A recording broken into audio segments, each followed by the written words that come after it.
Когда ты сядешь на мотоцикл, ты ощущаешь мир совсем по-другому. Все наши беды, все наши проблемы в жизни происходят от того, что мы себе многое разрешаем. Не все зависит от тебя. А где те русские мужики, которые жизнь свою за отечество клали? Наверное, Решал. это самое крутое, что мог бы случиться. Что, быть в Америке? Быть один. Здравствуйте, дорогие друзья! Я вас приветствую на своем канале. Сегодня у меня в гостях очень интересный человек, мой близкий друг, брат по мотоклубу и по жизни. Интересен он чем? Человек, который родился в Германии, прожил большую свою часть жизни там, приехал в Россию и, как выясняется, сделался русским. Русский богатырь, как он называет себя иногда в своих шортсах и своих подкастах. Свен Свенсон, приветствую тебя, дорогой. Рад тебя видеть. Привет, спасибо, что пригласил. Очень-очень приятно. И я знаю, что это твоя премьера, Да. твой первый подкаст. Прикольно получилось. Пару дней назад ты у меня был на свой Да. первый, а я сейчас здесь. Это очень приятно, очень, да. Да, спасибо, дорогой мой, что ты меня посетил. Мы с тобой очень часто разговариваем на разные темы, общаемся по разным вопросам. Вот как раз в тебе я вижу интересного человека для моего подкаста. Мой подкаст, в принципе, выглядит таким образом, что мы говорим о мужчине, о том, как воспитывается мужчина, кто это вообще такой, то есть что для этого нужно сделать. Не с точки зрения психологии, сразу тебе говорю, ты меня прекрасно понимаешь. То есть мы говорим именно как есть, так как мы это чувствуем и понимаем. И очень хотелось бы, чтобы наша беседа с тобой и вообще с дальнейшими гостями была полезна для тех, кто смотрит наш подкаст и, может быть, в какой-то момент найдет для себя ответы на какие-то вопросы, которые, как всегда, нас беспокоят и мучают. То есть мы с этим сделать ничего не можем, и нам нужно обязательно над этим работать. И сегодня, Свен, как раз-таки у нас с тобой такой формат, как я говорил, мы с тобой будем говорить о нашем с тобой воспитании. То есть это интересно, потому что вряд ли кто-то, может, нас спросит когда-то где-то по отдельности пригласить к себе в интервью, да, то есть, скорее всего. Поэтому у нас есть такая уникальная возможность это сделать сегодня здесь и сейчас. Вот у меня к тебе первый сразу же вопрос, перейдем к делу. Когда ты, в какое время, наверное, своей жизни ты почувствовал, что ты вот становишься мужчиной? Вот ты перестал быть мальчиком, ребенком, да, и вот как-то стал немножко взрослее, и уже на тебе как-то появилась какая-то ответственность или что-то, может быть, ты ощущал примерно какой-то возраст. Ты помнишь это время? Ну, я мало чего-то помню. Но в жизни все люди помнят всегда самые плохие вещи. Ну да. И хорошее мы забываем очень быстро. Не знаю, так как у меня, в принципе, семья, как положено, не было, я могу сказать, что я вырос на улице. Вот. Я приехал домой только, чтобы поспать пару часов и поесть. И это и в детстве, рано детство уже начиналось. Мы постоянно встречались с друзьями, хулиганили. Ну, вот, ну и так и наш день был. Я первое время очень плохо сходил в школе. Если сходил, меня отвезли полицейские туда.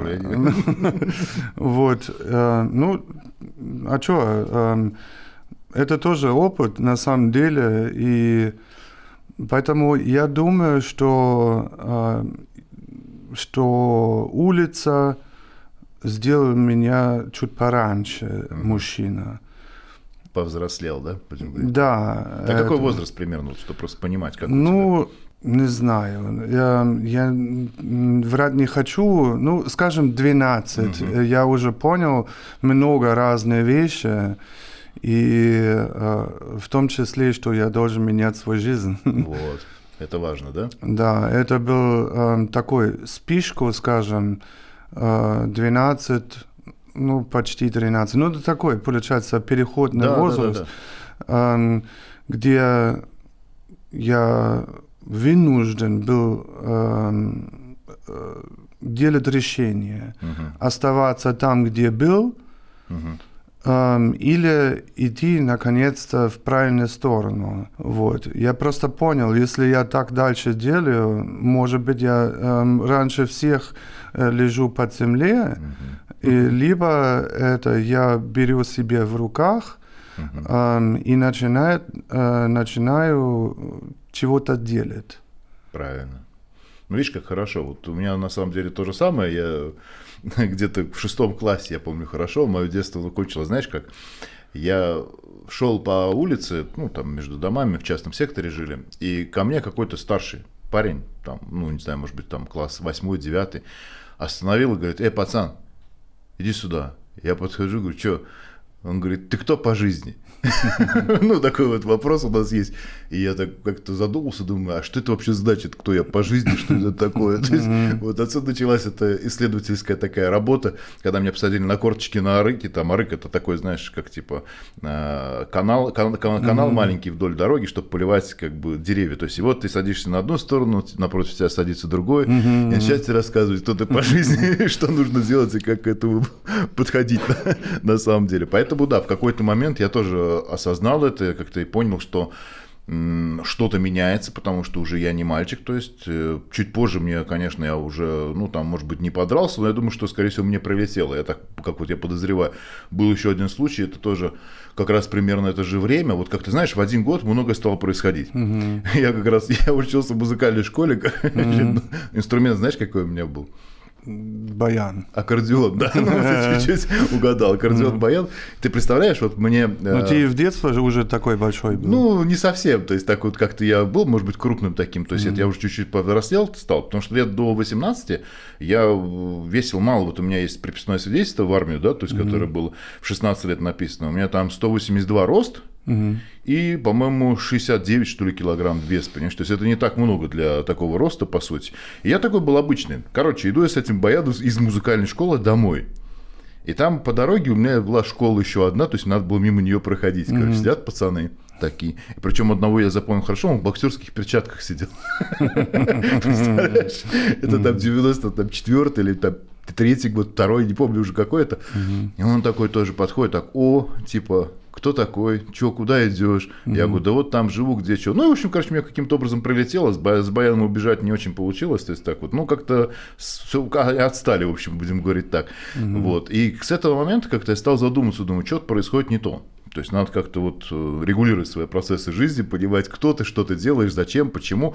Естественно, огромное влияние, то есть, само собой, это мой отец. То есть, само собой, у меня отец достаточно очень такой, будем говорить, консервативный человек, то есть, достаточно жесткий в каких-то делах и поступках. Вот, и он, ну, достаточно просто где-то в чем-то объяснял. Может быть, я не понимал так хорошо, как хотелось бы. Но вот я помню, даже такой момент был, когда это 5 класс, по-моему, или 4 или 5 класс. И там такой был прикол у ребят, короче, то есть бить новенького, короче. То они собираются толпой, 30 пацанов, понимаешь, там 20, и пинают тебя. То есть ты как бы один там на льду, еще зима, я помню, была хорошо. Я жаловался папе, естественно. Ну, а кому мне жаловаться? Ты представляешь, то есть, как бы там ни друзей, никого. И я старший ребенок в семье. Я как раз к отцу подхожу, отец говорит: я понимаю, что типа, ну, как-то нужно вмешаться. Он говорит: давай так, делай то, что должен делать. Я как раз выхожу, я помню, 2-я смена была, ночь такая, сумерки. И вот они выходишь из школы, получается, и прям во дворе школы они тебя ждут. То есть, я пытался решить, пытался поговорить, меня начали пинать. Смотрю, мой папа появляется. Подходит: что, кто, где, здесь, кто? Какую-то палку мне выдал, говорит: бей. Я, короче, этой палкой месил с таким счастьем, что меня аж оттянули оттуда. То есть я помню вот это состояние такое, знаешь, до тряски с одной стороны. Но тем самым как-то показал, да, потом я тоже дрался дальше, само собой, как-то разбирался, но уже такого не было, вот такой вот прям ко мне полноценной агрессии, то есть все толпой не пытались там меня одного побить, то есть уже понимали, что я могу что-то чему-то противостоять. И вот как раз-таки после того случая вот с аккордеоном, когда я шел, то есть я задумался о том, что нужно что-то вот менять в своей жизни, то есть постепенно. Ну, отец, естественно, посоветовал спорт, так как у меня папа тоже спортсмен, вот, причем серьезный, профессиональный спортсмен, то есть он отдал меня там, ну, сначала были всякие, помнишь, модные секции карате, там в конце, вот в 80-х, начало 90-х. У нас был уличный бой. Уличный бой, да, тоже был, но видишь, вот как-то, вот видишь, немножко по-другому, да, происходило это, то есть, а у вас, получается, были ли какие-то секции вообще, ходили кто-то в секции? Ну, у нас в Германии не было, вот, ну, конечно, был футбол и так далее, ну, это, получается, такие спортивные клубы. схема немножко по-другому. Вот, ну, видишь, в середине 80-х я был как раз 12-13, начало 90-х я 17-18 был. Вот. Ну, ты уже взрослее, да, конечно. Да, и хотя, ну, я из города Гамбург, и он вечный, скажем, темный, да? Хотя цвет много, вот, но это портовый город, и там всегда все есть, там все хорошее и все плохого в один месте, вот. И когда я маленький был, я был агрессивным ребенком, вот. Не знаю, что меня постоянно забесило. Что-то раздражало, да? Да, постоянно что-то было. Ну, сейчас я знаю, но тогда я не знал, что настоящих друзей нет. Они дружат только из-за меня. Я был большой, сильный, вот, и они дружили со мной только потому, что, чтобы не получать по морде, или что они от меня хотели, что я их защищаю от чего-то, от кого-то. Вот, друзей были всегда старше, всегда. Я всегда был самый младший. Вот. А при этом физически равней. С ними на уровне. Да. Вот. И да, вот были драки в школе с учителями. Я помню, даже с директором школы я дрался. Молодец. Ну, а что сказать, это чистая правда. Я, конечно, жалею иногда, но а что здесь жалеть? Если я этот путь не пришел бы, я не стал бы тот человек, который я сейчас. Конечно. Это бессмысленно жалеть об этом. Правильно. Вот. И поэтому мы тоже сходили, гоняли людей, били их и так далее.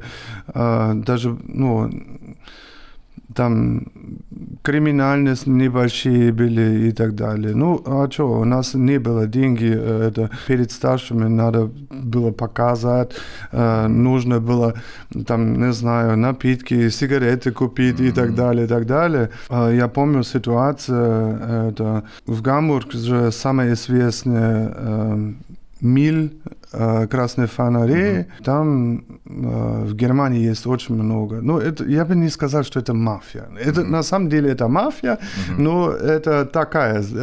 не так, как мы все представляем. Да. Более лайтовые. Да, лайтовые, но немецкие. Они жесткие были, они тоже носили пистолетики и так далее, и так далее.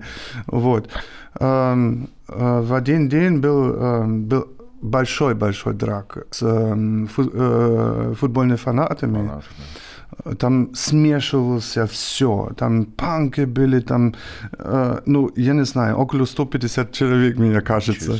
Кажется, я не знаю, не могу точно сказать, но это было жестко просто. Мне кажется, таких драк тоже в 90-х было очень много в Москве. Поэтому я всегда говорю, у вас были ваши 90-е, а у нас наши. А это даже не в 90-х было, а раньше еще. Да. В конце все в синяках, в кровь и так далее, но уважение было другое. Вот. Мы не использовали какие-то... Мы только кулаки били. Правила были, да? Честь понятия, всегда. Да? Но даже не нужно было говорить об этом. Все знали, да? Все знали. Лежачего не бьют, например. Вот. И не пинают. Вот. Не добиваем. Спрашиваешь, все? Да, сдался, ты готов? Сдался, лежи до конца. Да. Вот, отдыхай. Все нормально. Вот, и, если ты была там в какая-то опасность, твой друг, или который был с тобой, он видел, что ты падаешь, он сразу пошел, поднимал тебя, чтобы ты не лежишь. Вот. Ну, и были ситуации, где там один очень известный сутенер видел, слушал это все. Он пошел к мне и говорит: Свен, купи сигареты. А у меня деньги не было. Вот. Он говорит, они знали это. Они могли бы давать тебе деньги. Проверять, говорится, как ты поступишь. Да, вот. Я сидел, весь в пот, в кровь и так далее. И я говорю, зачем мне это надо? Вот. Украли деньги, купили сигареты, да. Это проверка.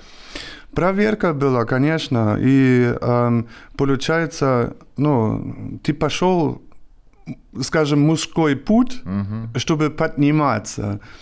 Вот. Это был опыт, да, и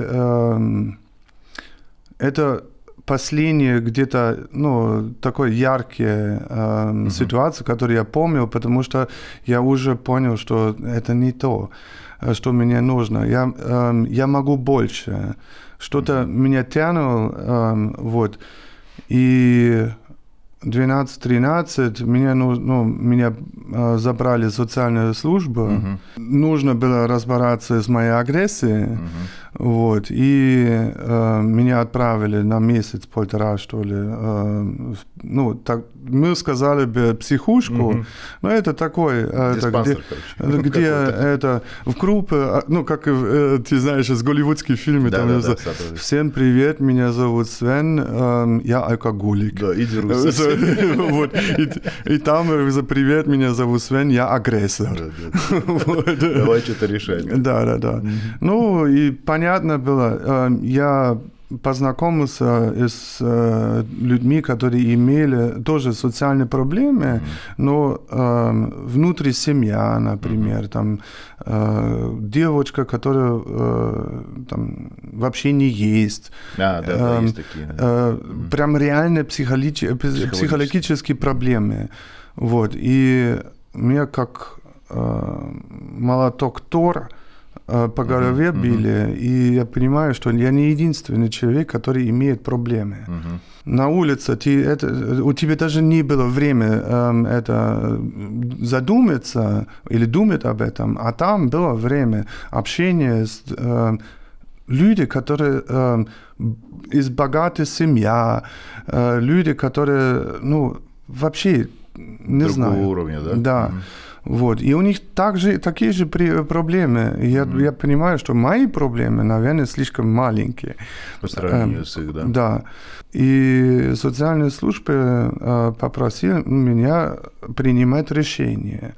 Я говорю, на самом деле это невозможно было, потому что я еще не 18 был. Но все равно они дали мне этот шанс. Решение нужно было принимать, идти обратно к матери, либо идти в интернат. Вот, и я понял, что если я иду обратно к маме, вот, тогда будет плохо. Все продолжится, да? Да. Вот. Мама, у меня есть младший брат, 5 лет младше меня, и она была уже тогда 4-й раз замужем. Вот. И я понял, что у нее все, в принципе, хорошо. И я решил идти в интернат. Первое время там тоже плохо было, потому что каждый день надо было добиться своей позиции, чтобы все это поняли. И они из других городов, большинство из Берлина. Я единственный северный человек был, и они из Берлина. Конечно, все группировки в Берлине, Ики, Мики, Шмики. Вот, а я на своем северным акцентом. Да. Вот. Но история практически одинаковая. И через какое-то время мы стали настоящей семьей внутри этот интернат и помогли друг другу. И там, в интернат, я первый раз сидел 6 часов в школе. Вот. И мне легко было. Вот. И я думаю, что это такое? У меня есть знания, у меня есть интерес что-то делать и так далее, и так далее. И школу я очень быстро заканчивался, лучше всех. Молодец, слушай, это хорошо. Видишь, как на тебя повлияло, да? Вот. Но у нас получается интернат, это типа был переход. Ты приезжаешь в интернат, идешь там у них в школе, и они приготовят тебя на настоящей школе, где там в городе. Вот. И да, у меня было все легко, очень быстро. И заканчивал школу лучше. Абитур я сделал лучше всех. Молодец, слушай. Это редкий случай, как всегда. Обычно же все заканчивается немножко иначе. Ну, люди, я не люблю это выражение, но люди говорят, типа, ты вундеркинд. Ну, нет, мне просто, наверное, легко идет это все. Ну, слава богу, это редкий показатель, но бывает. Вот и как раз, получается, первый разрыв еще 12, ну, чуть раньше, 11-12 лет, где я решил, я взрослый, и потом еще раз 16-17 лет. Уже переосознание, будем говорить. Да, такое, да, да. Ну, правильно. Вот, Свен, смотри, мы с тобой сейчас говорили о такой интересной вещи. Как ни крути, где бы мы ни жили, в какой бы стране, в какое время, как выясняется. Все одинаково. Да, у нас с тобой разница вот в 7 лет, да, по-моему, в 7 лет, в 7 лет мы считали. Вот, и воспитывался ты в Западной Германии, условно, да, там в тех краях, а я воспитывался вообще в Туркменистане, город Ашхабад, то есть это вообще совсем другое место, даже не Россия, понимаешь, да, в тех годов. Но зная ребят из России, зная ребят из Беларуси, там из разных стран наших СНГ, у всех одна и та же история. То есть, конечно, мы доказывали свою правоту кулаками, понятное дело. Без этого, наверное, никак, в принципе, пройти, наверное, свою жизнь не получается. Но есть некоторые моменты, я бы хотел, наверное, вот как-то пояснить, особенно вот людям, кто будет слушать и смотреть наш подкаст, то есть, что мы же не пропагандируем именно как бы все разборки только на кулаках. Но мы говорим о какой вещи? То есть, я выражу мысль, я думаю, ты со мной согласишься. Первый показатель, особенно среди молодого поколения людей, потому что тогда мы не сильно соображаем, у нас нет такого опыта жизни, нет каких-то понятий, осознания, кто перед нами. Мы как немножко таким, будем говорить, животными инстинктами живем, то есть похоже немножко, да, на них. Хотел сказать, прошу прощения, давай. Если я тебя перебил, это... Ну, в сегодняшнее время старается там гендеры и так далее, далее, разделить это все. Но на самом деле природу же не обманываешь. Никак. Я всегда говорю, что можно сказать что угодно. Это ум сидит в женском теле, а сил в мужском. Конечно. Из этого все начинается. Потом это получается, ну, смотрите, в истории, кто... очень хорошо разбирался с домашней обстановкой, идти там за фруктами и так далее, и сделать дом порядок, и уют и так далее, так далее. Домашний очаг. Даже в пещере. Вот. И кто пошел охотиться и так далее, и воевать в конце концов, защищать. Вот. Это в большинстве всегда мужчины были. Конечно. Поэтому природа, значит, женщины, они думают в голове, а мужчина чувствует, он думает сердцем. Вот. Это всегда так было. Можно сказать, наверное, много не согласны со мной, но это действительно так. Ну, плюс-минус все похоже. Они говорят, а как ты можешь унизить себя? Какое унижение? Наоборот, для меня это комплимент. Я сильный. Конечно. И могу добиться то, что я хочу. Или что я считаю важным. Но ты же понимаешь, что мужчина все равно тоже обладает определенными свойствами, допустим, холодного ума, да, то есть, как мы говорим, когда человек... Стратегия, да, я согласен полностью, но стратегия не получается без работы над собой. То есть, когда ты изучаешь самого себя. И стратегия лучше будет, если у тебя есть союз. Конечно. Вот. И это все понятно. Но отдельно мужчина, не важно, где он находится. Я был в Африке. Я 2 месяца жил с африканскими пленные. Вот. И они, да, это правда. Что ты там делал? В плену? Нет, не я в плену, как это, в семье большой. Я понял, ты вот. в семье был. Племя, да. племя ты имеешь. Племя, Ты вот. сказал про плен. Я думаю, что ты в плену забыл. Нет, Племя. семья большой, там 60 человек. Ничего себе семья. Там детей, тем более мужчины, разделить прям уже по полам. Вот. Мальчики, девочки. Да? Да, мальчик идет, он должен стать сильным, он потом должен брать себе красивую жена и так далее, и должен иметь свое общество. Вот. А девушки всегда сразу воспитают как девушка, как тот человек, ну, есть даже семьи, где тайная голова, там самая старшая бабушка и так далее. Да. Вот, потому что они самые умные. Ну, если да. Вот, и самые правдивые. Справедливые, да. Мужчина сказал, убит. Или тюрьма.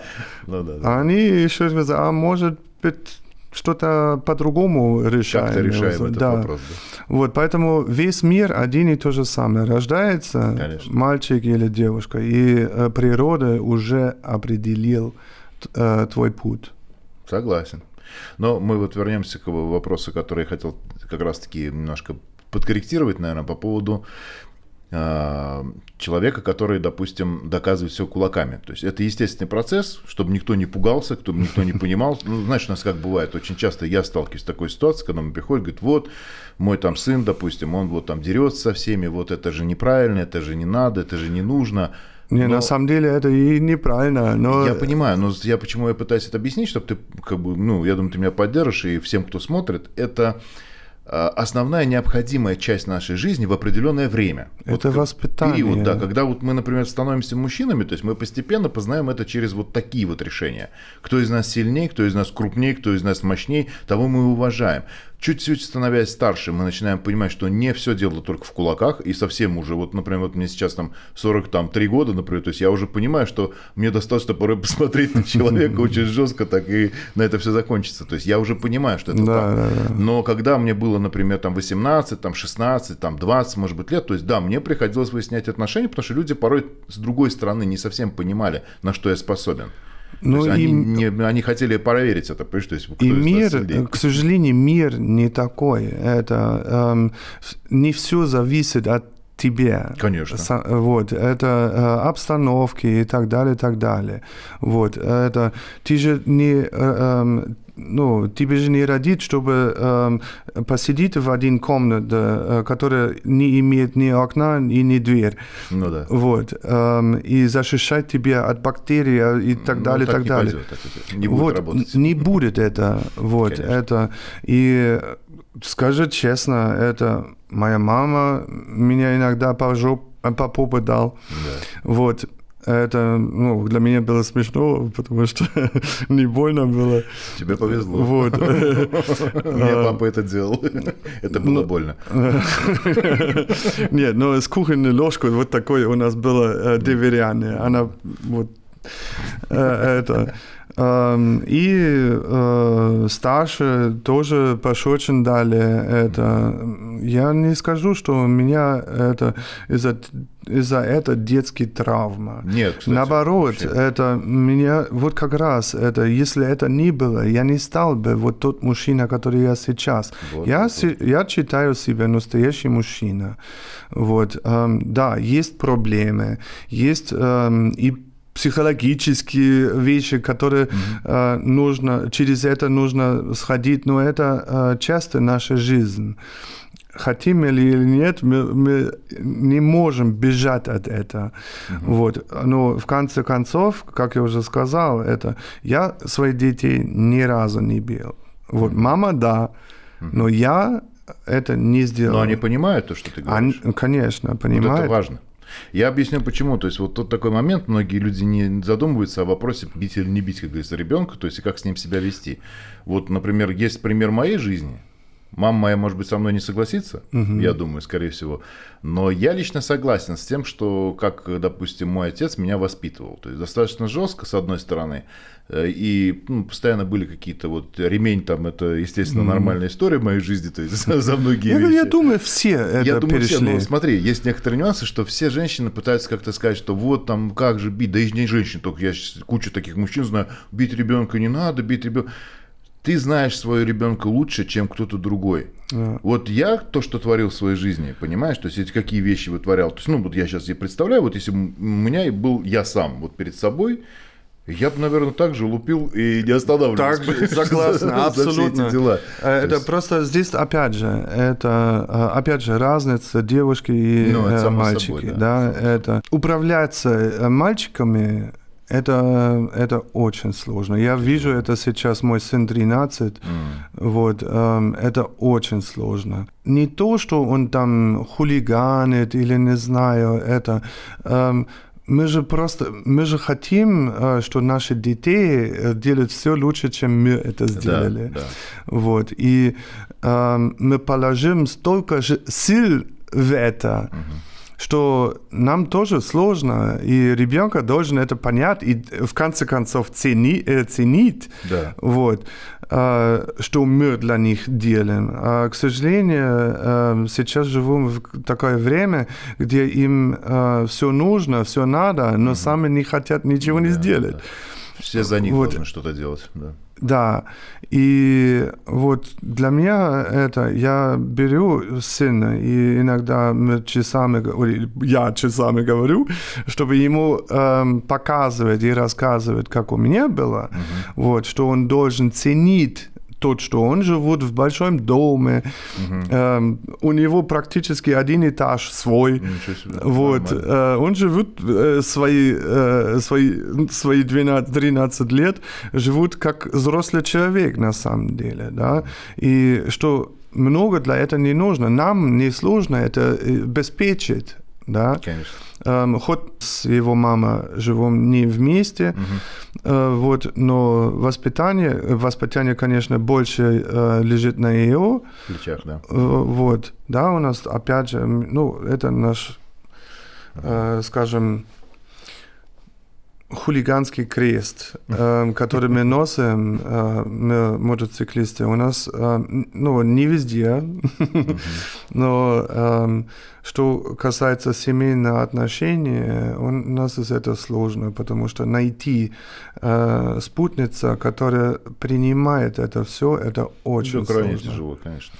Их на пальцем можешь считать, который понимает, что у тебя клубная жизнь, тебе обязанности, у тебя, в конце концов, мотоцикл, который ты, возможно, больше любишь, чем жена. Такое тоже бывает. Вот. И либо, что твоя любовь к мысленной свободе больше, чем физически к жену. Вот. Просто, с чем я столкнулся, что много девушек начинают ревновать. Не ревновать какого-то другой девушки. Это бывает тоже. Будем все открыты. равно к чему-нибудь будут ревновать. То к мотоциклу, то к другой девушке, то опять к мотоциклу, кто к клубу, кто к чему-нибудь. Вот, и начинает эта ревность перевернуться на ненависть. Вот, и это в отношении очень сложно. Тяжело, конечно. Вот, и найти человека, который это понимает, вот, что, я же не буду меньше любить тот человек, который меня поддерживает. Наоборот, тот, который меня поддерживает, я еще больше буду любить и скрепиться. Но чтобы мне нужно кататься 1000 километров, чтобы меня ветер дует, все плохие мысли из головы, Она должна это понять. А это не значит, что я ее не люблю да, или меньше люблю, или вот бросил. Ну, это, видишь, это, к сожалению, такая модель поведения, то есть у многих людей, и вообще у женщин в том числе это развито, страх. Они боятся потерять, когда что-то находят, вот такое. От этого страха выполняют очень много проблем. Вот даже к воспитанию ребенка. Мама говорят, не дерись в школе, не надо. Вот спрашиваешь, почему нельзя драться? Да, почему да. нельзя? Вот тебя побьют. А Ну, папа хорошо, говорит, как, мама если не говорит побьют? один, а папа говорит, Да. это защищайся, Отец как говорит, минимум. иди сделай то, что должен сделать. Да. Почему это происходит? Потому что женщина боится, за своего ребенка боится, за своего мужа боится, за все боится. Потому что это тоже можно понять. Но вот каждой женщине, конечно, хорошо было бы задуматься о том, что не все страхи полезны. Вот как раз это, есть, опять же, время, не знаю, как у тебя, я, как ребенка, я пил вода из лужи, я червяки ел, я купался в грязь и так далее, так далее, так далее. Я ни разу не болел. Вот, видишь? Вот. Потому что все само собой прошло. Все было это. Если у меня кашель был, мама сказала, это все, чай пей и иди дальше Чай гуляй. с медом в лучшем случае. Вот. Все помогает. Есть еще подорожник у нас в России. Шикарная вещь. Вот, да. Учись. Вот, я знаю.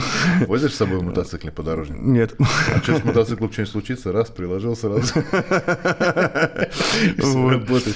Я знаешь, как делаю? Я наклейку Honda вожу с собой. Любой мотоцикл можно приложить и сразу лечится. Вот он. Нет, вот видишь, мой сын играет с 3 лет, 10 лет он играет в футбол. Ну, вот хорошо. Первое время, конечно, зимний сезон они играли внутри, в зал, но последние 6 лет он играет 365 дней на улице. Ничего себе, молодец. Когда будет выше 16 минус, они говорят, ладно, сейчас все хватит. Но неважно, дождь, снег, солнце, жара, они всегда на поле. Вот, и, бывает там кашель, вот, или сопли. Но для нас это не было повод никогда. Мы никогда не дали ему жесткие лекарства и так далее. Ой, сыночек, у тебя есть 37, оставайся дома, целую неделю, вот, в школе не сиди, да, вот, просто не двигаться. Нет, он всегда был на улице, всегда гулял, всегда пошел в школе и так далее, так далее. Конечно, там, если сопли, мы тоже мыли с водой, соленой водой нос и так далее, так далее. Если кашель, мы, конечно, тоже следили за этим. Но мы ни разу не дали антибиотика, потому что я считаю, это самое плохое, что ты можешь делать. Конечно. Понятно, что есть болезни, которые по-другому не лечатся, но база антибиотиков, ты должен знать, что если ты принимаешь антибиотика, у тебя иммунная система идет вниз. Разрушается вся флора внутри. Вот. Все микробы, которые там полезны, тоже и умирают. чем чаще ты это сделаешь, ребенка, смотри на дети сейчас. Они часто болеют. Да. У них такие болезни сейчас в детской саде, в школе, и принесут это все домой. Мой сын, он идет в школе, даже когда были в детский сад, все болели, а он сидел единственный болел. Потому что занимался, иммунная система работает. Вот. И поэтому надо задуматься, всякая химия, это нехорошо. И как раз мамки сейчас все, я же мамки. Да, это вообще отдельная история жизни. Вот, они очень сильно заботятся. Это хорошо, пусть будет мама, но надо сделать это умом, не надо переезжать так сразу. Всегда проблема. Как излишняя любовь, как и излишняя ненависть ко всему. Да. Это всегда проблема для жизни. Это первое, что нужно помнить. И что касается воспитания, всегда говорится, что мальчики ближе мамы и девчонки ближе папы. Но я наверное, ближе к восточному воспитанию, что к сыну, чтобы он станет хорошим, настоящий мужчина. Опять же, что такое настоящий мужчина? Наверное, сейчас всякие эти люди спрашивают.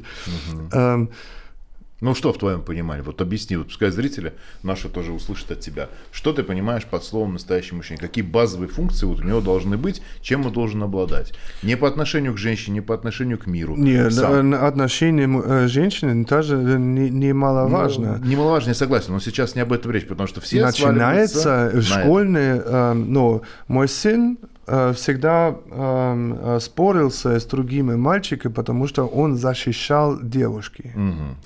Хорошее решение. Это мы всегда говорим, что девушки никогда не обижай, наоборот, защищай, даже если она тебе не нравится. Да. И это он сделает. Молодец. И сейчас, конечно, переходный возраст, где он понимает, что он должен и защищать себя. Уже, да. В классе он не самый высокий, не самый большой, но к ним относится из-за спорта, из-за папа с уважением. Слава Богу, видишь, как хорошо. Да, они раньше не знали, а потом говорят, окей. Да. Но что такое настоящий мужчина? Давай, порассуждай об этом. Я думаю, опять же, может не согласиться со мной и так далее. Мужчина должен быть сильным, но в самом начале. А сила это не обязательно физически. Это он должен быть застойчивый. Или настойчивый? Настойчивый. Твердый, наверное, скорее всего. Твердый. Стержень, да? Что-то об этом ты, наверное, Да, смотри, как я ребенка был, я сразу, меня обижали, даже просто так смотрели, и они сразу по морде получили. Это не очень правильно было. Хотя бы надо было спросить, что такое? Ты попозже научился спрашивать, да? Старше стал когда? Или нет? Я, скажем, стал дипломатичнее. Я раньше был, образно, они сразу получили по морде, а потом я спросил, что было. А теперь наоборот. Теперь наоборот, да. Если уже смотришь, если уже понимаешь, что дипломатия здесь не пойдет, это... Так. Хорошо, твердость какая-то, да, в человеке должна быть? Это внутренний сил управлять своей физической силой, и свой разум. Но это очень высокие такие слова, но я имею в виду, что он должен быть готов принимать на себе все зло и делать из этого что-то хорошее. Доброе. Что-то доброе, да, как в сказках, любимые русские сказки. Да. Мой образ мужчина – это богатырь. Раньше у нас были рыцари, а у вас были богатыри. У нас богатыри, да. И принцип то же самое, да, но не зависит от того, как тебе защищать свой шлем или, не знаю, потому что нужны навыки. Эти навыки это думать в голове, как управлять это все. Защищать свои близкие, как минимум. Защищать себя. И стать среди много не самое главное, а тот человек, который берет всех с собой. Как мы говорим, да, не важно, кто сзади тебе стоит, а важно, кто рядом с тобой стоит. Да. И из этого начинается мужское воспитание. Потом, если у тебя появились там семья и так далее, ты должен быть готов ее обеспечить. Сложно, конечно, в настоящее время, но хотя бы давать свои близкие то чувство, чтобы они никогда не переживали. Вот.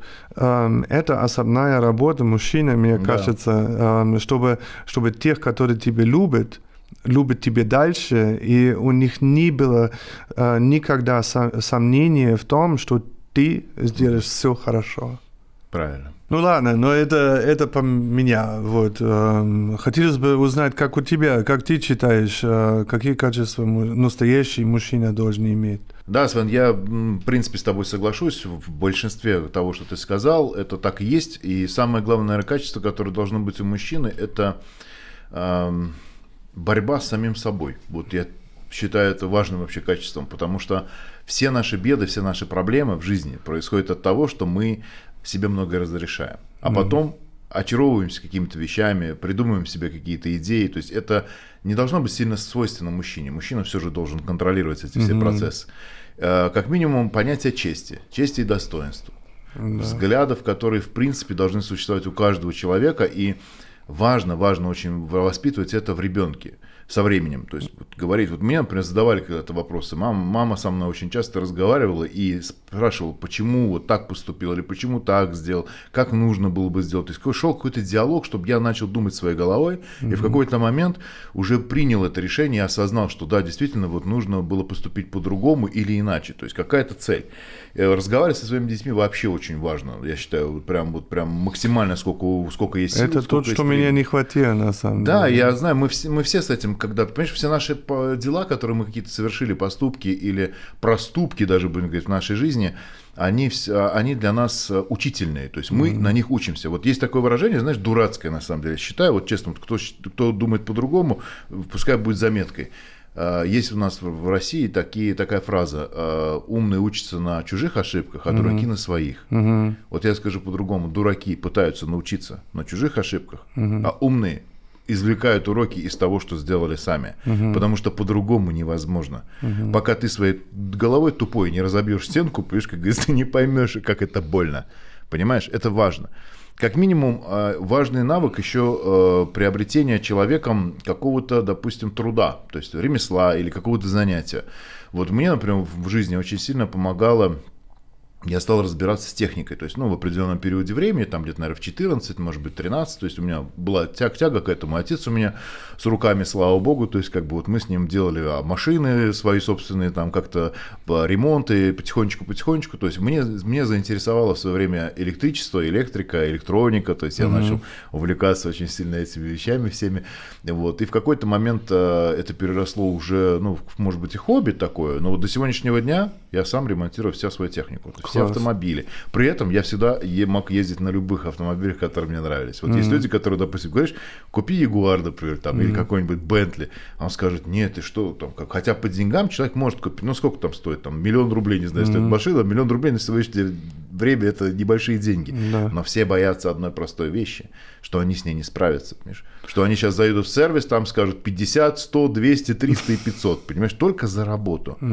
А я пригоняю эту машину, ставлю у себя в гараже, разбираю, смотрю, понимаю, ищу. Все автомобили собираются по одному принципу, плюс-минус. Есть вещи, которые у других производителей, вот, например, там Land Rover, Range Rover, фордовские моторы, то есть половина фордовских запчастей подходит на эти автомобили. То есть можно сэкономить очень неплохо, к примеру. Понимаешь? То есть, поэтому я считаю, это важный навык для того, чтобы мужчина как-то начал потихонечку понимать, что весь мир вокруг него, который находится, он не центр этого мира, по сути, но он в нем существует. И вот через руки, через какие-то действия, дела, поступки, то есть это именно какие-то занятия, человек очень хорошо осознает, как устроен мир вообще, в принципе. То есть, а мужчина уж тем более, потому что у него, как мы с тобой только что говорили, великая ответственность.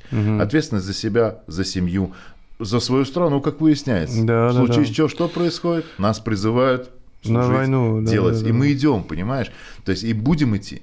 Так и должно быть на самом деле. Да, это печально, где-то сложно понять, трудно, может быть, для некоторых людей, особенно в Европе, где-то вообще, мне кажется, люди очень сложно на это обращать внимание, как вот так вот можно взять и пойти воевать. Они уже, как мы уже обсудили когда-то, они совсем другие, они уже не готовы сделать это. У них вот как раз на Западе, или тот, который я знаю в Германии, очень редко встречаешь человека, который говорит: если надо, я пойду. Вот это чисто русское качество, что он готов жертвоваться. Вот. Тем более мужчина, да, и очень много женщин такие здесь. Да. Вот. У меня раньше просто, как я уже сказал, у меня не было этой возможности, что там мама или папа брал меня и говорит, ты задумай, как ты сказал. Вот это качество давать выбор. Да. Или имеет выбор, скажем так, имеет выбор. Я не знал это, что есть такого. Вот. Это стараюсь сейчас изменить в воспитании сына. Что касается работы с руками, скажем так, у меня не совсем два левые руки. Я умею много чего-то сделать, но не совсем до конца, скажем так. Я много чего-то могу делать, но прям работать на мотоцикл или машина, я, честно говорю, я мог бы, наверное, начинать, но я боюсь делать хуже, чем было. Вот. И я считаю, что есть профессии, каждая работа имеет свои профессионалы. Вот. Надо их найти и быть готовы, оплачивает эту работу. Я с тобой согласен. Я сейчас немножко не об этом, чтобы тоже у зрителей не было такого сомнения, что я говорю, что типа мужик только тот, который там своими руками что-то делает. Понятно. Нет. Есть люди, которые, не знаю, пишут стихи, и они такие же мужчины. Есть люди, которые рисуют картины, не знаю, снимают фильмы, и они такие же мужчины. Вопрос в другом. Ребенку, особенно в молодом возрасте, требуется определенное, восприятие, понимаешь? Да. Как спорт его может дисциплинировать и привести к какому-то пониманию, так и какие-то вещи, когда ты начинаешь видел ты своего ребенка, наверное, замечал, когда ты ему даешь что-нибудь в детстве, например, Конечно. банку закрыть какую-нибудь, он не может ее закрыть. Что с ним происходит? Мир открывается через руку. Конечно, через руки. Чувства. То, что, конечно, существуют люди, которым лучше дается, там, не знаю, автомеханика или электрика, или там малярка, ради бога, я не об этом, то есть но познавать было бы хорошо. Вот я, честно, до сих пор отдыхаю через это, не поверишь. Иногда я устаю, просто приезжаю, разбираю свой я бы, наверное, возвращался к своей начальной агрессии. Да? Ну, видишь, тут у каждого свои какие-то подходы. Не хочется это просто делать. Я знаю, что есть люди, которые этим занимаются профессионально и 30 раз лучше, чем я. Конечно. Вот. А скажи мне, пожалуйста, ты вначале сказал, что ты же родился в Туркменистане. Да. Вот. Ашхабад. Интересно же, это же мусульманская сторона. Да. В первую очередь, я знаю, ты же православный, и семья у тебя православная. А как это, мусульмане и православие вместе? Они же там в большинстве, как я понимаю, да? Да, прерогатива там большинства. А в детстве было там, что люди осуждали эту тему? Я просто знаю детей, монстры. Да, есть такое. Но на самом деле, честно тебе скажу, я жил в то время, когда, наверное, мы так не были, таким не прониклись еще отношением. То есть дети были не настолько все до конца знающие и понимающие, относились больше к тебе как к человеку. И при этом там так особо мы не разделялись. Мы там русские, белые, там черные, разницы нет. То есть мы все были одни. Потому что дети вообще очень редко делятся на самом деле на такие кланы какие-то. И к православию, в принципе, до сих пор хорошие отношения. Очень хорошие отношения. Это, наверное, одна из единственных стран в Средней Азии, которую я могу назвать достаточно лояльной по отношению вообще к религии самой по себе. Потому что там очень достаточно жестко смотрят за исламом, то есть как он исполняется, как он действует там, как происходит, то есть борется со всякими течениями, сам понимаешь, там всяких непонятных людей. Также относятся к православию достаточно просто и понятно, то есть там другого ничего в принципе нет и не было. В плане какого-то противостояния, конфликтов, то есть такого ни разу не встречал. Я сам в своей жизни даже не по национальному признаку особо мы как-то не разбирались, ни каких-то там религиозных, тем более у нас не было. Потому что тогда все, знаешь, это были 90-е, когда все, Советский Союз рухнул, еще никто не понимал, как это все выглядит, и вся эта религиозная тематика, она была вокруг да около, потому что, то есть, вроде там, ну, кто-то в церковь ходит, кто-то в мечеть пошел, то есть, ну, что такого, ничего такого, правильно, ну, вот верит человек и верит. Это сейчас уже там у них новое поколение выросло людей во всей Средней Азии, вот там, в том же Таджикистане, Узбекистане, Киргизии, они уже потихоньку начали различать, там, типа, а вы какие, там, такие мусульмане или вот такие, а у нас вот это, а у нас вот то, есть, немножко по-другому, конечно, стало, потому что стало больше информации. Раз.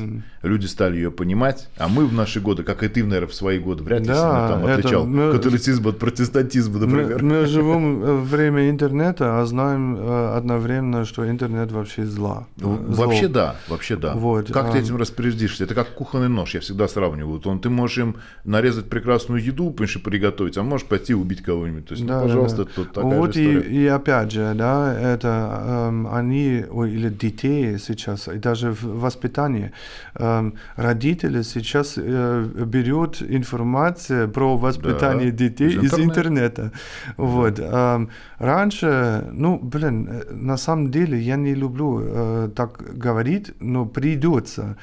Раньше было по-другому. У нас не было смартфона, вообще нету телефона. Помнишь телефон? С диском в лучшем случае. Да. Вот. И наш телефон был: Свен, пойдем гулять. Все. Свен не пойдет, он болеет. Да. Типа того. Вот. И в Германии так было. Не было этот поток информации. И тебя не до этого было. И как раз воспитание, она, вот, скажем, по-человечески. Вот. Естественным путем. Мне кажется, у вас было так же, нет? Да, абсолютно так же. Просто, понимаешь, Свен, есть одна проблема, которую я вот, например, увидел. Видишь ли, я до 2015 прожил всю жизнь там, в Туркмении. Воспитался там. То есть, естественно, были какие-то примеры, понятия, принципы. Потом, в 2015 году я переехал уже со всей семьей сюда. То есть, как бы, мы русские, само собой, то есть, не... и гражданство имели, все как положено, то есть проблем никаких нет. И в какой-то момент для меня стала сильная разница между русскими людьми здесь и русскими людьми там. Русские люди за рубежом – это совершенно другие люди. Они более как-то пытаются вот собрать вокруг себя своих же. Понимаешь? То есть они как-то стараются... Вот, ты же немец, ты знаешь, что в Германии существует тоже, например, какие-то русский дом, да, русские какие-то общины людей. Конечно, я знаю людей, которые живут 30 лет в России, ни один слово на немецком говорит. Да. А ты же еще в Америке был, там были русские? Да, был. С русскими, кстати, там проблема была. Я был в Хьюстоне, в штате Техас, то есть в школе учился, но там русских, к сожалению, людей, у меня, по-моему, один только парень попался как-то один раз в школе, там, но там буквально мы с ним пообщались, он куда-то уехал. То есть я в основном жил один, со всеми там вот. Наверное, это самое крутое, что мог бы случиться. Что, быть в Америке? Быть один. Быть один, да.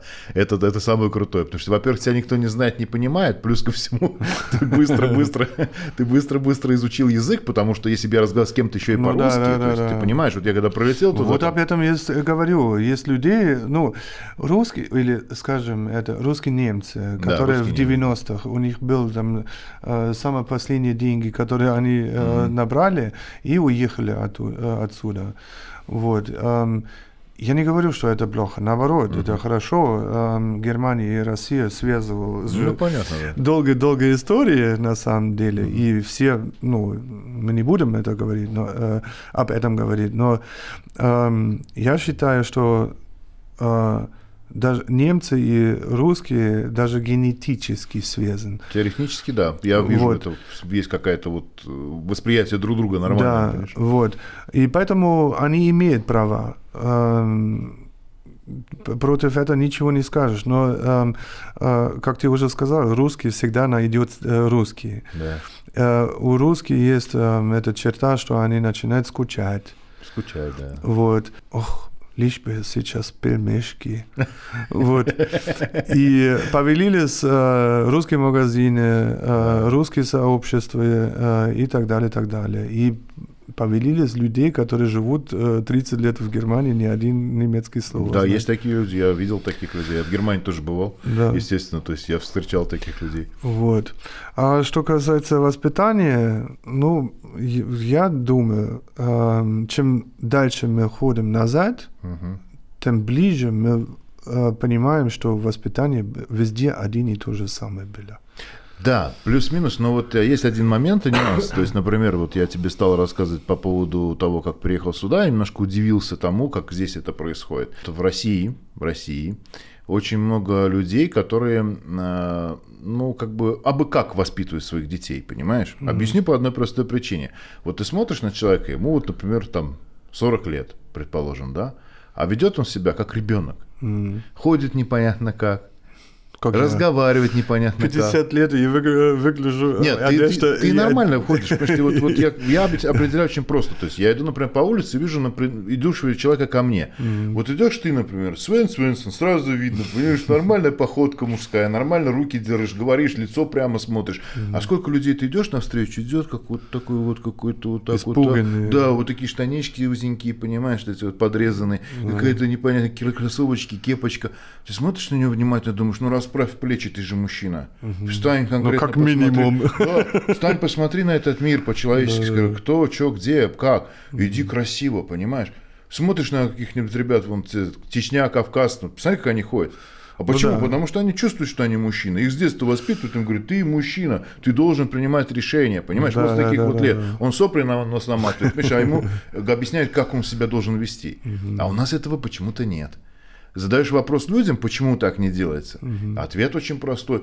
Ну, как-то вот не принято, как-то мы так вот не жили никогда, это вот не наше, это ваш. Как не наш, как ваш? А где те русские мужики, которые жизнь свою за отечество клали? Где они? Они как воспитались? Да, Просто тогда были люди другие, условия были другие, понимаешь? Тебе надо было встать в 5 утра и пойти корову пасти, понимаешь? И люди относились к животному как к животному, понимаешь? А к человеку как к человеку. И всегда ценили человеческое отношение, чего сейчас нет. Сейчас много человеческих отношений. Мы можем сколько угодно. У нас вот у тебя есть ВК, есть Facebook, сколько у тебя там друзей? Да, хороший вопрос. Тысячи, понимаешь? Да. Но кого из них мы видели в лицо? Да. Не, это я абсолютно согласен. Это, ну, опять же, этот переход из...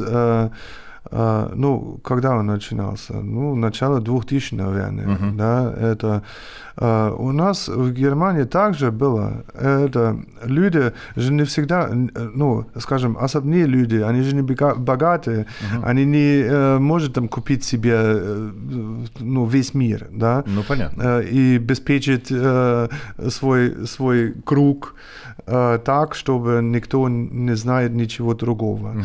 А, ну, каждый должен был пережить, да, в Германии, когда в конце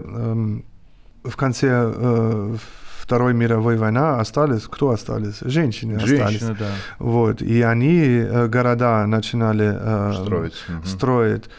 Конечно, привезли там турки, чтобы помочь, но особнее это были женщины. Вот. И детей, которые выросли на этом, да, они очень быстро начинали понять, что... Взрослеть, да? Что нужно начинать быть взрослым и помочь мама, бабушка и так далее. Вот. Сегодня это, к сожалению, потерянный немножко момент. Потому что все есть. Да, я с тобой согласен полностью. Поток информации.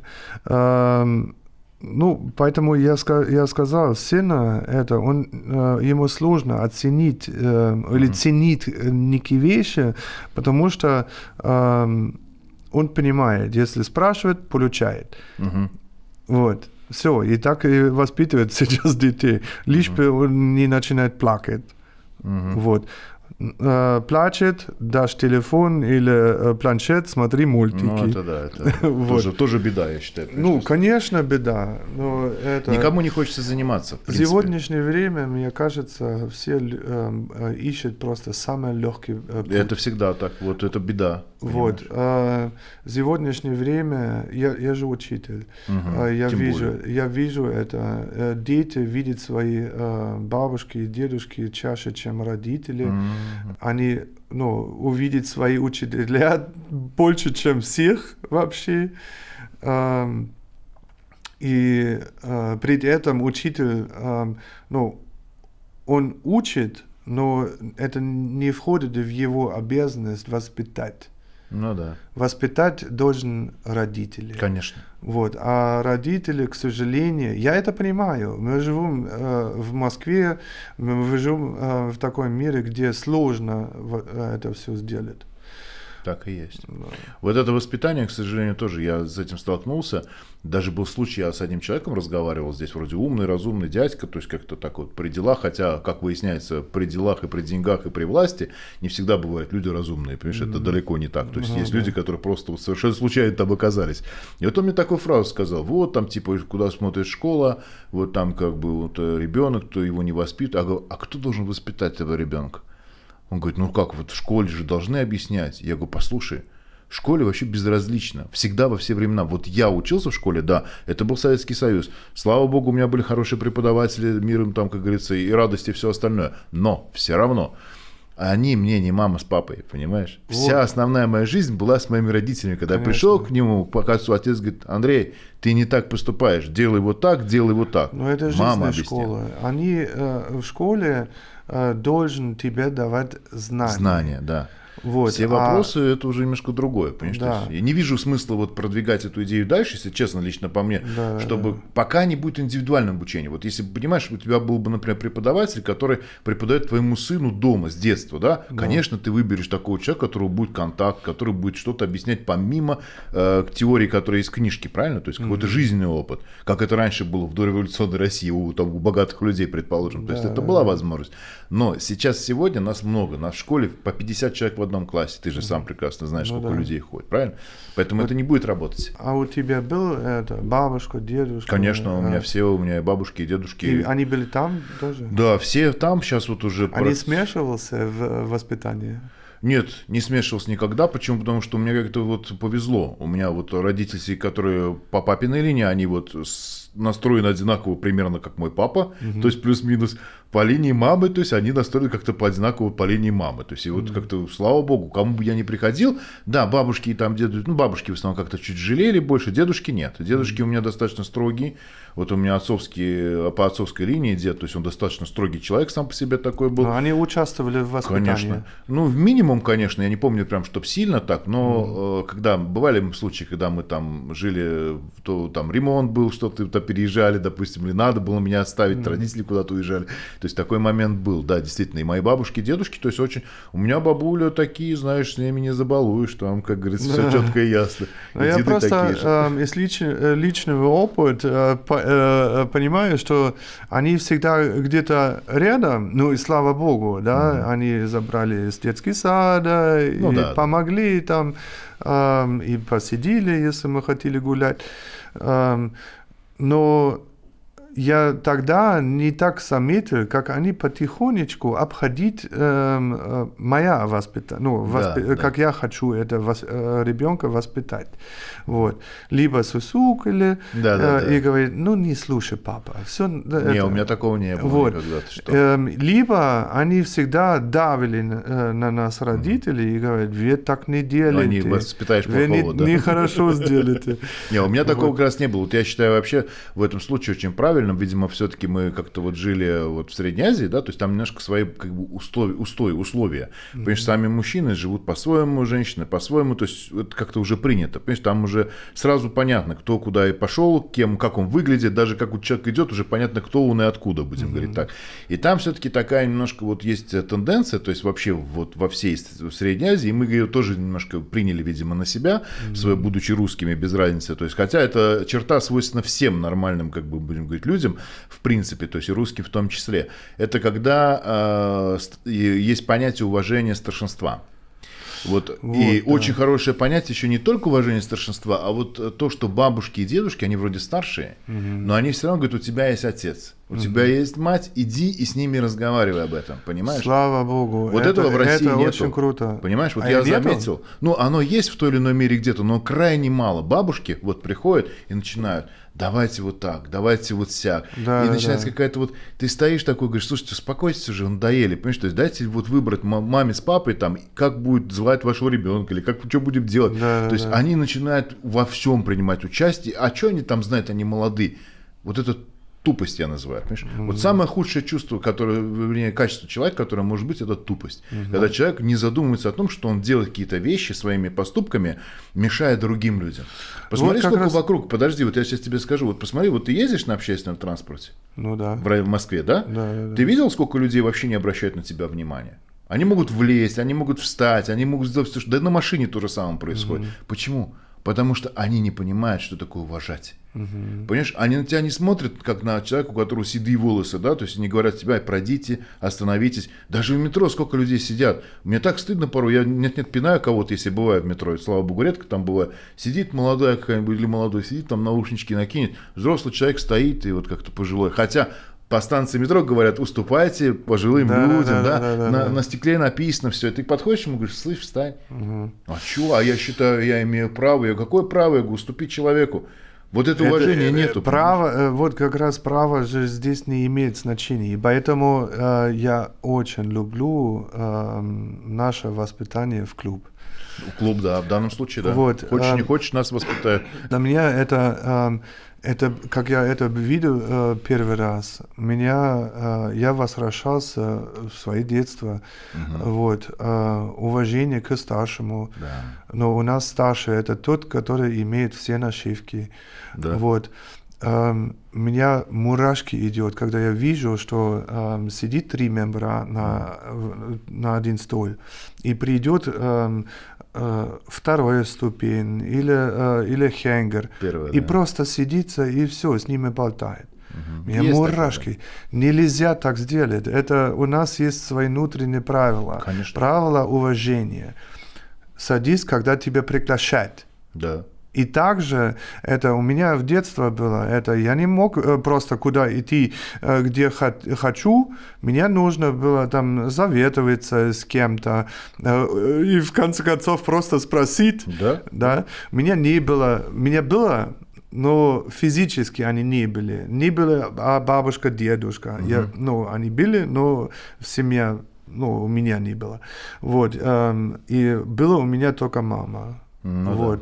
Да. А с мамой общение было не очень, даже с раннее время. И поэтому я всегда говорю, что воспитал меня улица. Но видишь, это на улице, видишь, мы говорили об этом когда-то в моем подкасте, что когда ты сядешь на мотоцикл, ты ощущаешь мир совсем по-другому, чем на машине. Конечно. Вот. И также с воспитанием или жизнь в детстве была. Чем сложнее твоя жизнь, ты совсем по-другому ощущаешь это. Но я сейчас открою небольшую тему, как я получил свой первый мопед. Мы были группа хулиганы, да, и постоянно какие-то, за сторону стараются люди прийти к нам. Как в сегодняшнее время, когда у тебя клуб, есть людей, которые заинтересованы, тоже хотят попасть в это сообщество. И у нас были наши правила и так далее. Мы уже, как мужчины, решили, что нам нужно и что нам не нужно. Но тут... такие люди пришли, которые, имели деньги, самые дорогие вещи и так далее, и так далее. Обычно мы такие люди вот. Чем старше, мы видели, чувак, всегда самый крутой мопед, самый крутой, это самый кожаный куртку и так далее, и так далее. Да, все самое лучшее. И я думаю, тебе покажу. Потому что он постоянно, он хотел к нам вроде, но это из-за того, что он богат был и так далее. Возможность. Я тебе покажу. И я украл его дорогой мопед Цундап. Это был мой самый первый мопед. Я получил уважение, потому что украл и перекрасил сразу. Плохо перекрасил, но это пойдет. Вот. И так меня повели самый первый мотоцикл. Вот. Совсем но по-другому. Опять же, да, это плохо. Нельзя это сделать. Не надо брать чужой. Но в то время это было тоже кусок воспитания и решения какая-то проблема. Конечно. Вот. И так и был весь Германия. Я не знаю, как было в Восточной Германии, но, потому что они далеко от нас были. Да, еще граница была. Я думаю, это было так же, как здесь. Да, плюс-минус, я думаю, одинаково, в принципе. Да. Все идет с тем же самым стандартным. Ты когда побывал в Штатах в 95 году, то же самое, что там происходило, что мне не нравилось, что было непонятным, сейчас происходит здесь. То есть нет никакого понимания, нет никаких уважений, ценностей никаких, ничего. То есть самое важное — это просто, как говорится, подальше залезть повыше на кого-нибудь, спихнуть и вот вместо него сесть. Понимаешь? То есть это было, конечно, всегда во все времена. Но в годы, когда был еще я, допустим, там молодым, будем говорить, то есть школьником или после школы, все-таки были какие-то другие понятия чести. Даже вот у родителей спрашивали, они говорят, мы все равно как-то по-другому себя вели. Вот видишь, по ты отношению к другим. говоришь 20 лет назад, когда переехал в Россию. Или 10. 10? Да, в 15 году я переехал, 10 лет назад. Ну вот 10 лет, это уже чувствую какой-то разницы. Конечно, за 10 лет тоже почувствовал. Вот. Есть разница. Что, мы потихонечку будем заканчивать. Я бы хотел, наверное, вот тебя попросить что-то сказать зрителям, вот, наверное, их родителям, может быть, даже людей, которые, может, не самим детям, которые тебя услышат, а вот родителям, как вот от родительского сердца пожелать что-то, может быть, какие-то дать, может быть, свои наставления, каких-то, может, ошибок избежать. Обратись, пожалуйста. Хорошо? В первую очередь хотел сказать, что не все, что из Запада, хорошо. Да. Вот. И гордитесь тем, что у вас дают здесь возможность делать правильно. Ну, я понимаю, это очень философический вопрос, что такое правильно, бит или не бит, и так далее. Но всегда есть выбор, делать это хорошо или делать это плохо. И плохо никто не хочет, тем более, если мы говорим о детей. Детей плохо не может быть. Вот. Раз вы делали семья, раз вы решили это сделать, тогда принимайте это как особной вещи, которой вы должны заниматься. Дети — это наше будущее. И так, как мы воспитаем наших детей, такая у нас будет будущее. Спасибо тебе, дорогой Свен. Мы с тобой постарались поговорить максимально о чем смогли. Да, может быть, как-то хотелось бы больше что-то открыть и рассказать о том, о чем мы думаем. Я думаю, в первую очередь, конечно же. Но я думаю, что у нас будет еще с тобой такая возможность, и мы это сделаем.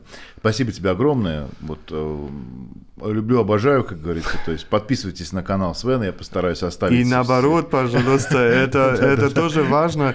Вы нас, пожалуйста, простите, когда Андрей и я начинаем общаться, мы можем терять время и говорить о всем. Ну, нам интересно друг с другом. Да, вот. Так что тоже подпишитесь, пожалуйста, оставляйте какой-нибудь комментарий. Обязательно, да. Всем огромная любовь, и как это сделается в сегодняшнее время. Сердечки вам. Ты, как всегда, не можешь без этого. Спасибо тебе, дорогой Свен. Тебе спасибо. Я хотел бы закончить наш подкаст сегодня. То есть, наверное, такой интересной цитаты я тут недавеча читал, и мне попалось интересное изречение. Честь, порядочность, совесть – это качества, которыми дорожить нужно так же, как мы дорожим своим здоровьем. Ибо без этих качеств и человек не человек. Написал эти слова Лихачев Дмитрий Сергеевич, русский литературовед, историк.